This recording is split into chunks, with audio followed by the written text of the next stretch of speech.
Tilea's Troubles, Part 104. How to Fortify Against Death Itself. Winter, 2403-4. South of the River Terano, near the bridge of Pontremola. Discussions. How are the works coming on? Asked Cimento Gagliardi, Lord Alessio's chief clerk. The siege master, Guccio de Eroldis, looked up from the little book he had been studying, in which his predecessor had recorded all sorts of useful advice concerning the construction of a fortified camp. He had been so deep in thought, he had failed to notice the clerk's approach. "Ah, Master Cimento," he said. "Well enough, although more labourers would speed the process." "You already have every available soldier," said the clerk. "Those not here are busy guarding or scouting, as entirely necessary, or resting, again a necessity. Sufficient force must be in perpetual readiness in case of a sudden attack." While Guccio was almost wholly liveried as a Portomajoran soldier, the clerk wore a sleeveless, fur-lined gown, revealing the paned sleeves of his doublet, all dyed in fashionably rich reds and purples. Only his velvet cap was the quartered blue and white of Portomaggiore, a costuming concession to his employment. He was several inches shorter than Guccio, a fact exaggerated by the siege master's tall hat. "Should we not have placed our earthworks closer to the river?" inquired Guccio, still annoyed that such engineering decisions had been made without his input. "For then the works would be much improved defensively, what with a natural barrier already in place." "It was discussed in the Council of War, but Lord Black thought it to be a foolish notion." Guccio's brow furrowed. "Why so?" "He thought it might allow the undead to advance beneath the water, and so draw very close to our works before our bullets and bolts could thin their numbers." "I hadn't thought of that," admitted Guccio. "Few did," said the clerk. "Luckily, we have Lord Black." "Aye, we do," agreed Guccio, as his mind raced to consider the matter further. "Did no one in the council point out that, should the river continue to flow strongly, as is to be expected in winter, then a good proportion of any undead so immersed would be washed away?" Outwardly, Master Cimento seemed entirely unperturbed by the notion. Perhaps, thought Guccio, such inscrutability was one of the reasons the man had risen in Lord Alessio's service. "If we ensure they cannot pass over the bridge," the clerk said, "then the enemy may well be forced to cross the river. Perhaps then, as you say, a good number will be washed away. Whatever remnant does emerge on our side, we can shoot." "Which might be easy to do if our works were closer to the river banks," said Guccio, "for then we might fell them while they floundered on the bank, attempting to reform themselves for the attack." He began to wonder if it was a mistake to press the point. He would not want the clerk presenting his suggestions as criticisms to the General or Lord Black. Still, it was his place to advise on such matters.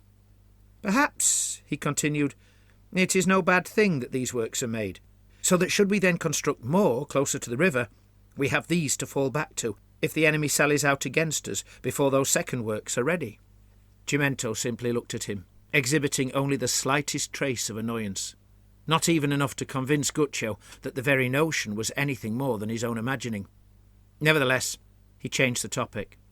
"I heard the city of Urbino is moated," he said. "It has both a deep moat and substantial walls," said the clerk. "Not an easy prospect for assault. Lord Black saw it for himself. He suspects there is something stirring in the moat." "In the water?" "Yes." Now there was a faint trace of irritation in the clerk's answer, as if he suspected some sarcasm contained in Guccio's question, but it was soon gone. "Master Guccio, I was sent to ask what more needs to be done, and how long exactly until completion." "It'll be 3 or 4 days before the towers are finished, provided sufficient and suitable timber can be found, but the earthworks are almost done.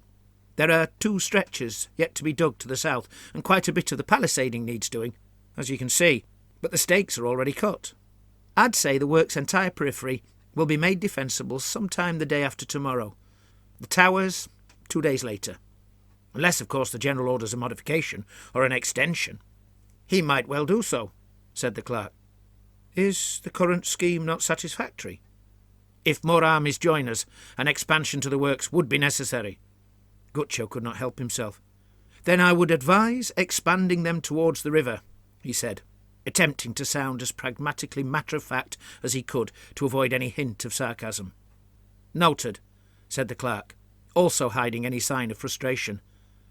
Whatever work is necessary will be undertaken, at whatever cost. Facing the Duchess and her foul legions in battle is not to be undertaken lightly. Several armies have come close to victory, only to fail because the enemy escaped. In the Norocchia Valley, Lord Alessio commanded a much larger force than this, inflicting a great slaughter upon the enemy, as did our riders to the north. Yet nevertheless, too many got away. Guccio nodded gravely. They say that when Archlector Callictus fought them at Urbino, despite several hundred being cut down by the first charge, they simply got back to their feet and fought on. Such is the nature of the foe, warned the clerk. This time we must overwhelm them, prevent their flight, and so ensure they cannot possibly be revived. Not one vampire can be allowed to leave the field, as it could greatly hinder our further advance northwards. Guccio said nothing, merely nodding in agreement, while he was now even more perplexed. If the army's most important goal was to pursue the enemy thoroughly, then why were they building a fortified camp at all? And why was it placed on the far side of a river? Of course, the answer was obvious and came quick to mind. Fear. Elsewhere in the camp. "You reckon this is the last of it, then?" said Fede, as he leaned on his spade. "I do," said Berto, still shovelling soil. "We turned a corner this morning. There's nowhere else to go.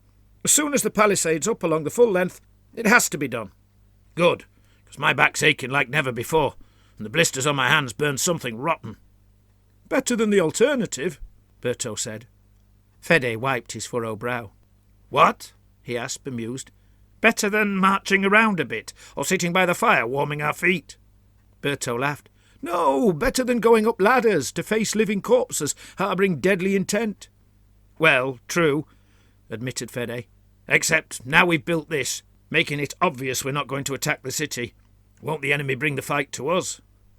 Berto rolled his eyes. "I don't know, but that'll still be better than us climbing siege ladders. I'd much rather poke at them from behind our own works than be the one being poked at." "I'm not keen either way, especially if I'm worn out from labouring," complained Fede. He looked around, then asked, "Do you know where Cola and Bandino are?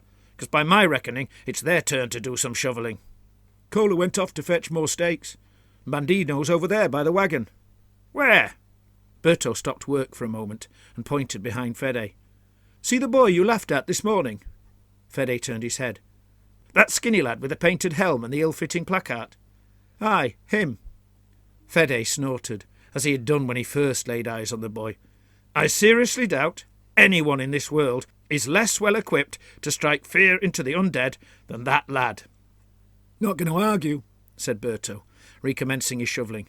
"Anyway, look to the boy's right." "Oh, yes, there's Bandino. What's he doing?" "Calling nature."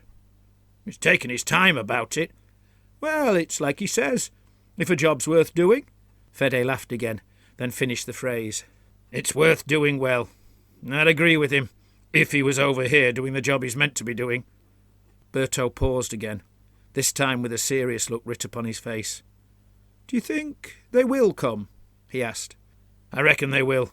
It's what they do. They can't help themselves." "When?" "Hopefully," said Fede with a wink, "after we finish these works.